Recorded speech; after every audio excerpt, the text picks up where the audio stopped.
अफगान तालिबान का दहशतगर्द अनासर को पनाह देना या हिमायत करना नाकाबिल कबूल है। तर्जुमान वज़ारत ख़ारजा ने एक बयान में कहा कि फ़ितनाल हिंदुस्तान और फ़ितनाल ख़वारिज पाकिस्तान और अवाम के दुश्मन हैं।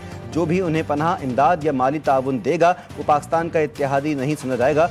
तुर्क और कतर की सालिसी में होने वाली तीसरी नशिस्त 7 नवंबर को इस्तंबुल में ख़त्म हुई। पाकिस्तान को उम्मीद थी कि तालिबान हुकूमत वक्त के साथ कंट्रोल हासिल कर लेगी, मगर अब तक अफगान तालिबान की जानिब से अमली कार्रवाइयों की कमी ही दिखाई दी।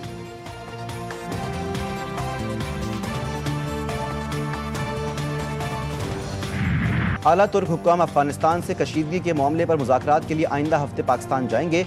तुर्किया के सदर रजब तैयब एर्दोगान ने ऐलान किया कि तुर्किया के वज़ीर ख़ारजा हकान फिदान, वज़ीर दिफा यशार गोलर और इंटेलिजेंस के सरबराह इब्राहिम कालिन आइंदा हफ्ते इस्लामाबाद का दौरा करेंगे ताकि अफगानिस्तान और पाकिस्तान के दरमियान बढ़ती हुई कशीदगी पर बातचीत की जाए।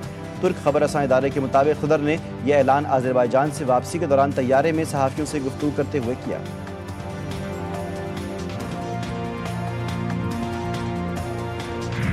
पार्लिमानी कमेटी में आईनी अदालत के क़याम की तरमीम मंजूर। इत्तेहादियों की तजवीज़ पेश पार्लियामेंट की कानून और इंसाफ की मुश्तरका कमेटी ने इजलास के दौरान कई अहम आईनी तरमीम की मंजूरी दी, जिनमें जजेस की तकर्रुरी, ट्रांसफ़र और ज़ेर इल्तिवा मुकदमात के जल्द फैसले से मुताल्लिक़ शिक़ें शामिल हैं। नई आईनी अदालत 7 जजेस पर मुश्तमिल होगी, जिसके चीफ जस्टिस की तकर्रुरी सदर मुमलिकत करेंगे। अदालत का सरबराह बाकी जजेस की नामजदगी खुद करेगा।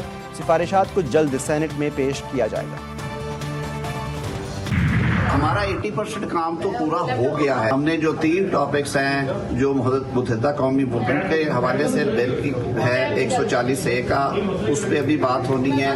जो अवामी नेशनल पार्टी है उसकी एक तजवीज़ है, उस पर बात होनी है। और जो बलूचिस्तान अवामी पार्टी बलूचिस्तान की सूबाई असम्बली की नशिस्तें हैं उन पे जोग्राफियाई हालात की वजह से इजाफे की तजवीज़ पे बात होनी है। मेरे ख्याल में ये आज शाम तक हम इसे कर पार्लिमानी कमेटी ने 85% काम मुकम्मल कर लिया है। वज़ीर आज़म को रात में इस्तिस्ना से मुतालिक मालूम हुआ था। उन्होंने फौरी तौर पर इस्तिस्ना की शिक निकालने की हिदायत की। वज़ीर कानून आज़म नज़ीर तारड़ कहते हैं कि MQM के 140A के हवाले से और बलूचिस्तान की नशिस्तों में इजाफे पर बातचीत होनी है। फारूक इजनाई कहते हैं कि हर जमात को राय देने का हक हासिल है। अक्सरियती जो राय आएगी उसके मुताबिक फैसला होगा। तमाम फैसलों को ऐवान में पेश किया जाएगा।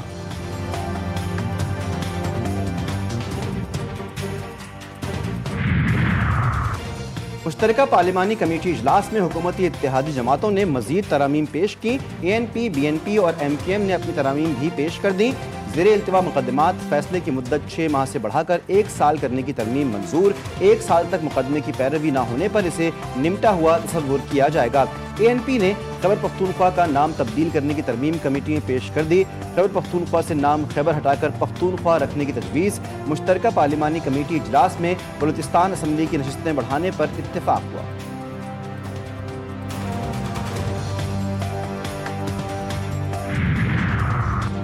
सेनेटर अनुशा रहमान ने वज़ीर आज़म के इस्तिस्ना की तरमीम वापस ले ली। तरमीम वज़ीर आज़म शहबाज शरीफ की हिदायत पर वापस ली गई। चेयरमैन कमेटी फारूक इजनाई ने तरमीम वापस लेने को सराहा। शहबाज शरीफ ने सोशल मीडिया अकाउंट X पर लिखा कि मुझे अज़रबैजान से वापसी पर मालूम हुआ कि चंद सेनेटर्स ने ये शिक शामिल की। ये शिक काबीना इजलास से मंजूरशुदा आईनी मुसव्वदे का हिस्सा नहीं थी। मैंने ये तरमीम बिल पर वापस लेने की हिदायत की। मुंतखब वज़ीर आज़म कानून और अवाम की अदालत में जवाबदेह है।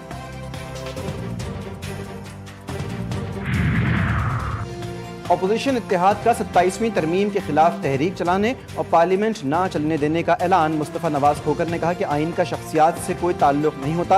अशराफिया अपने मफादात के लिए आइन के अंदर तरामीम कर रहे हैं। अल्लामा राजा नासिर अब्बास कहते हैं कि हम सबकी जिम्मेदारी है कि इस आइन को बचाने के लिए उठें। 8 फरवरी को अवाम के हक़ राय दही पर डाका डाला गया। पहले एक जमात से मैंडेट छीना और फिर मखसूस सीटें छीनी।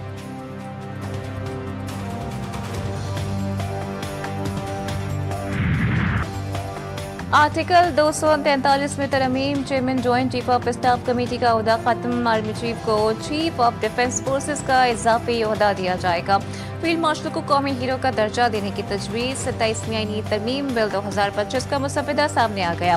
48 आर्टिकल्स में मुख्तलिफ तरमीम शामिल। फेडरल कॉन्स्टिट्यूशनल कोर्ट के क़याम की तजवीज़। सुप्रीम कोर्ट से अलहदा नई वफाकी आईनी अदालत कायम करने की शेख। चीफ जस्टिस वफाकी आईनी अदालत की मुद्दत मुलाजमत 3 साल मुकर्रर।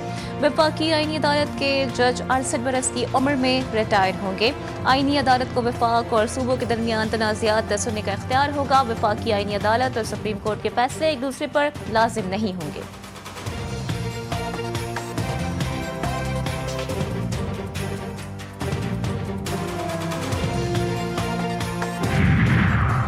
सेनेट से 27वीं तरमीम की मंजूरी का मामला वज़ीर-ए-आज़म शहबाज शरीफ ने इत्तेहादी जमातों के सेनेटर्स को मदऊ कर लिया। आज सेनेटर्स के एजाज़ में इशाया देंगे। हुकूमती और इत्तेहादी सेनेटर्स को दावतनामे मौसूल। वज़ीर-ए-आज़म शहबाज शरीफ की जानिब से इत्तेहादी जमातों के सेनेटर्स को आज शाम 6:30 बजे मदऊ किया गया। 27वीं आईनी तरमीम पार्लियामेंट को मोतबर और बाइख्तियार बनाने के लिए है। पाकिस्तान सिक्योरिटी के मामले में जिन हालात से गुजर रहा है, ऐसी सूरत हाल में अस्करी इदारे का मजबूत और मुनज़्ज़म होना बेहतर कौमी मफाद में है। स्पीकर पंजाब असम्बली मलिक अहमद खान का लाहौर में तकरीब से खिताब। कहा, बानी PTI के साथ जेल मैनुअल के साथ सलूक किया जा रहा है। 26वीं आईनी तरमीम में भी हमारे साथ ये कमिटमेंट हुई थी कि जब नेक्स्ट कोई आईनी तरमीम आएगी तो उसमें बलोचिस्तान की जो सीटें हैं बढ़ाने वाला तो उसमें हम रख देंगे। तो आज भी प्राइम मिनिस्टर के सामने भी हमने रखा था। आज मीटिंग में देखते हैं, इस पर बहस होगी, जो कुछ होगा सामने तो हमें। सेनेटर मंजूर काकड़ कहते हैं कि 26वीं आईनी तरमीम के वक्त बलूचिस्तान की सूबाई नशिस्तें बढ़ाने का वादा किया गया था। हमें कहा गया था कि आइंदा जो भी तरमीम होगी उसमें बलूचिस्तान की सीटों में इजाफा किया जाएगा। अब देखते हैं कि इस हवाले से क्या फैसला होता है। नायब वज़ीर-ए-आज़म और वज़ीर ख़ारजा इसहाक़ डार से ईरानी वज़ीर ख़ारजा का रब्ता। पाक अफ़गान कशीदगी पर ताउन की पेशकश। दो तरफ़ा ताल्लुक़ात, इलाक़ाई और आलमी उमूर पर तबादला ख़याल। दोनों रहनुमाओं ने पाक ईरान ताल्लुक़ात के फ़रोग़ के अज़्म का इआदा किया। ईरानी वज़ीर ख़ारजा का पाकिस्तान और अफ़गानिस्तान की सूरत हाल पर तशवीश का इज़हार। मुज़ाकरात जारी रखने और इख्तिलाफ़ात के पुरअमन हल पर जोर दिया। इसहाक़ डार ने पाकिस्तान और अफ़गानिस्तान के दरमियान हालिया मुज़ाकरात और पेशरफ्त से अपने ईरानी हम मनसब को आगाह किया।